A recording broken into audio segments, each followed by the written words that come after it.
Good morning students. Last class में हमने पशुचारण की चर्चा की थी कि प्रमुखतया शीतोष्णकटिबंधीय घास के मैदानों, उष्णकटिबंधीय घास के मैदानों, पर्वतीय क्षेत्रों और मरुस्थलीय क्षेत्रों में पशुचारण किया जाता है। ठीक है, अब हम जो पशुचारण व्यवसाय है उसकी चर्चा करते हैं। किस प्रकार से पशुचारण व्यवसाय एक जीवन निर्वाह के उद्देश्य से भी किया जाता है, तो कुछ लोग क्या करते हैं, व्यापारिक उद्देश्य से अधिक लाभ कमाने के उद्देश्य से भी पशुचारण करते हैं। ठीक है, तो हम पशुचारण को अध्ययन करने के लिए इस प्रकार से दो प्रकार से बांटकर अध्ययन कर सकते हैं: चलवासी पशुचारण, वाणिज्यिक पशुचारण। चलवासी पशुचारण और वाणिज्यिक पशुचारण। हम सर्वप्रथम चलवासी पशुचारण के विषय में पढ़ेंगे। ठीक है, चलवासी पशुचारण में क्या होता है कि जो पशुपालक होते हैं वो पशुओं के साथ जहाँ पे चारे की उपलब्धता होती है, चारा जहाँ पर मिल जाता है, उन स्थानों पर क्या करते हैं, पशुओं के साथ उन्हीं स्थानों पर क्या करते हैं, अपना निवास स्थान बना लेते हैं। चारे की उपलब्धता वाले स्थानों पर इस प्रकार से क्या किया जा रहा है, मानव के द्वारा पशुओं के साथ वहां पर निवास किया जा रहा है। ठीक है, तो ये किस में आता है, चलवासी पशुचारण में। चलवासी यानी चलने वाले, यानी कि स्थान बार बार परिवर्तित करने वाले। ठीक है, स्थान बार बार यानी कि जहाँ पे चारा है वहां पर ये बस जाएंगे और वहां पर जाकर क्या करेंगे, किसी न किसी प्रकार से हम कहेंगे पशुचारण वहां पे करेंगे, क्योंकि जहाँ पे चारे की उपलब्धता है, जहाँ पे नहीं है वहां से फिर क्या करेंगे, उस जगह को छोड़ देंगे। और इनका जो प्रमुख उद्देश्य है पशुचारण करने का, इनका प्रमुख उद्देश्य है जीवन निर्वाह करना। चलवासी पशुचारण में क्या कहता है, उनका प्रमुख उद्देश्य है कि अपनी आवश्यकताओं की पूर्ति, अपने खाने पीने से संबंधित आवश्यकताओं की पूर्ति, जीवन निर्वाह करने का चलवासी पशुचारण में प्रमुख उद्देश्य है। ठीक है, और इसमें विस्तृत भूमि का उपयोग किया जाता है। ठीक है, पशुओं को चराने के लिए किसका उपयोग किया जाता है, विस्तृत भूमि का, बड़े क्षेत्र का, क्योंकि यहाँ पे क्या कहता है, फिक्सेशन तो है नहीं, और इस प्रकार से बड़े क्षेत्र को क्या किया जाता है, बड़े क्षेत्र पर पशुओं को चराया जाता है। ठीक है, प्राकृतिक रूप से प्राचीन ढंग से की जाने वाली ये हम कहेंगे पशुपालन के लिए परंपरागत रूप से जिस प्रकार से लोग क्या कर रहे हैं, पशुपालन कर रहे हैं, उसी प्रकार से ये जो आज जो पशुपालन किया जा रहा है वो चलवासी पशुचारण ही कहलाता है। ठीक है, जिसमें लोग अपनी आवश्यकताओं की पूर्ति के लिए चारे की उपलब्धता वाले स्थानों पर स्थायी रूप से बढ़कर क्या कर रहे हैं, वहां पर पशुपालन कर रहे हैं, और जहां चारे की कमी जाती है उस स्थान को छोड़ भी जाते हैं। जैसे कि हम उदाहरण की बात करते हैं ऋतु प्रवास की, और ऋतु प्रवास के बारे में आपको पहले भी पढ़ाया कि पर्वतीय क्षेत्रों से लोग जब शीतकाल में, पर्वतीय क्षेत्रों में जब शीतकाल में ज्यादा ठंड होती है, यहाँ पे चारा नहीं होता है, तो ये लोग कहाँ चले जाते हैं, मैदानी क्षेत्रों में चले जाते हैं। और ग्रीष्मकाल में मैदानी क्षेत्रों में चारा नहीं होता, तो ये लोग पर्वतीय क्षेत्रों में चले जाते हैं। इस प्रकार एक ऋतु विशेष में जब ये प्रवास कर जाते हैं तो इसे हम बोलते हैं ऋतु प्रवास। ठीक है, तो हम यहाँ बात करें कि सीमित पशु होते चलवासी पशुचारण में, पशुओं की अगर हम संख्याओं की बात करें, ठीक है, तो केवल अपनी आवश्यकताओं की पूर्ति के लिए पशुओं को पालते हैं। ठीक है, तो सीमित मात्रा में क्या रखते हैं, पशु रखते हैं। फिर हम चर्चा करें कम पूंजी का निवेश चलवासी पशुचारण में बहुत कम है। ठीक है, जो पशु हैं उनको जहाँ चारे की कमी होती है, चारे की उपलब्धता नहीं कराकर दूसरे स्थान पर चले जाते हैं जहाँ पे चारा होता है। बिल्कुल कम पूंजी, यहाँ हम कहेंगे कि पूंजी का निवेश इसमें चलवासी पशुचारण में नहीं होता है। ठीक है, और यहाँ पर किसी प्रकार से प्रजनन की कृत्रिम रूप से, वैज्ञानिक रूप से प्रजनन की कोई सुविधा यहाँ पे नहीं होती है। बीमारी अगर पशु को हो जाती है तो पशु को मरने के लिए छोड़ सा दिया जाता है, उसका इलाज नहीं हो पाता है। इस प्रकार से हम बात करते हैं कि पूरी तरह से इनका नियंत्रण नहीं होता है चलवासी पशुचारण में। ठीक है, चलवासी पशुचारण मुख्यतः कहाँ किया जा रहा है, चलवासी पशुचारण मुख्यतः किया जा रहा है दक्षिण पश्चिमी एशिया व सहारा मरुस्थल में, जहां पर प्रमुख पशु क्या है, ऊंट को पाला जाता है। अरब प्रायद्वीप, इराक, ईरान में जहां गाय, भेड़, बकरी, बैल इत्यादि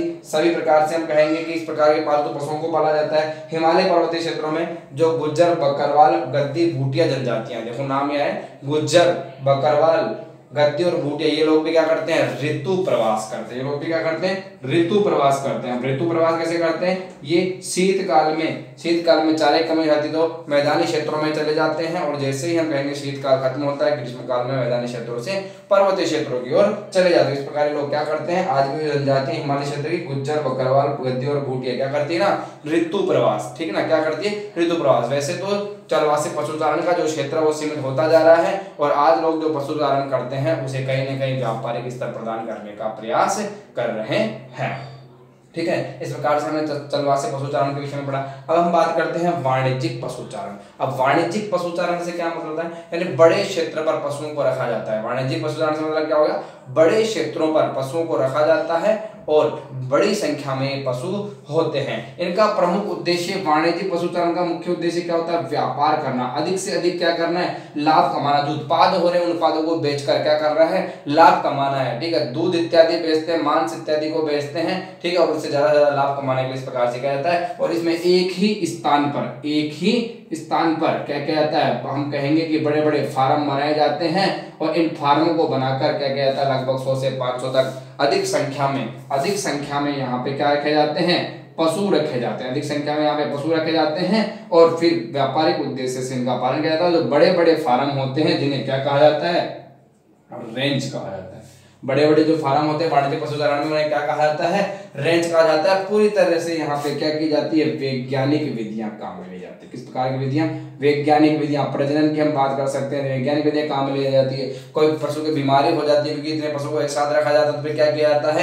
कहीं न कहीं उस पशु को अलग रखने का और इसका इलाज, हम कहेंगे कि बीमारी पर नियंत्रण करने का प्रयास किया जा रहा है। क्योंकि बीमारी पर नियंत्रण नहीं होगा, संक्रमण फैलने का खतरा रहेगा और बहुत से पशुओं को नुकसान होगा, जिससे व्यापार में घाटा हो सकता है। ठीक है, उसके बाद हम बात करते हैं यहाँ पर किसी प्रकार से ऋतु प्रवास नहीं है। एक ही स्थान पर बड़े बड़े फार्मों में इस प्रकार क्या कर रहे हैं? पशुपालन कर रहे हैं। और इसमें यंत्रीकृत, हम कहेंगे मशीनीकृत, दूध दोहने के लिए अलग अलग प्रकार से रेफ्रिजरेशन की हम बात कर सकते हैं, ठीक है, इत्यादि का क्या करते हैं? उपयोग करते हैं।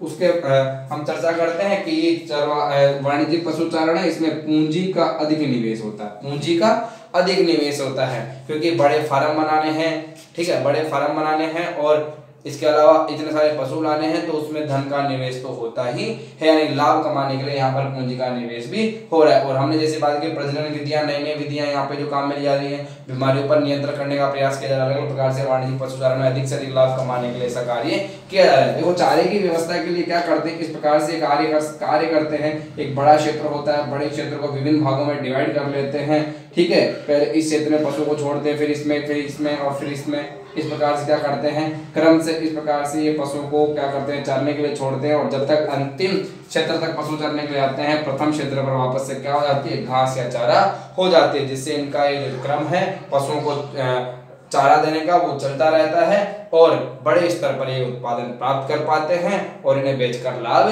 कमाते हैं। देखो, चलवासी पशुचारण में तो केवल अपने जीवन निर्वाह के लिए हो रहा है और यहाँ पे पशुपालन हो रहा है किसके लिए? पशुपालन किया जा रहा है व्यापारिक उद्देश्य की पूर्ति के लिए। डेनमार्क और न्यूजीलैंड का मुख्य उद्देश्य है दूध के लिए, दूध से संबंधित उत्पादों को बेचने का कार्य करते हैं। ऑस्ट्रेलिया की हम बात करते हैं, दूध और ऊन दोनों इस प्रकार से पशुपालन से प्राप्त की जाती है। और यूएसए में मुख्य मुद्दा हम बात करेंगे मांस और दूध, यहाँ पे क्या कहते हैं? इनका व्यापार किया जाता है। और जो वाणिज्यिक पशुचारण है मुख्यतया शीतोष्ण कटिबंधीय घास के मैदानों, मुख्यतः कहाँ पे होता है? शीतोष्ण कटिबंधीय घास के मैदान। और शीतोष्ण कटिबंधीय घास के मैदानों को जैसे कि आप जानते हो, स्टेपीज कहाँ पे कहते हैं? स्टेपीज यूरोप और एशिया में, प्रेरीज उत्तरी अमेरिका में, ठीक है। उसके अलावा हम बात करें वेल्स दक्षिण अफ्रीका में, उस आगे हम चर्चा करें, ठीक है। यहाँ पे हम इसकी बात कर रहे हैं शीतोष्ण कटिबंधीय घास के मैदानों की, हमने पहले भी पढ़े हैं, ठीक है, जो क्या है?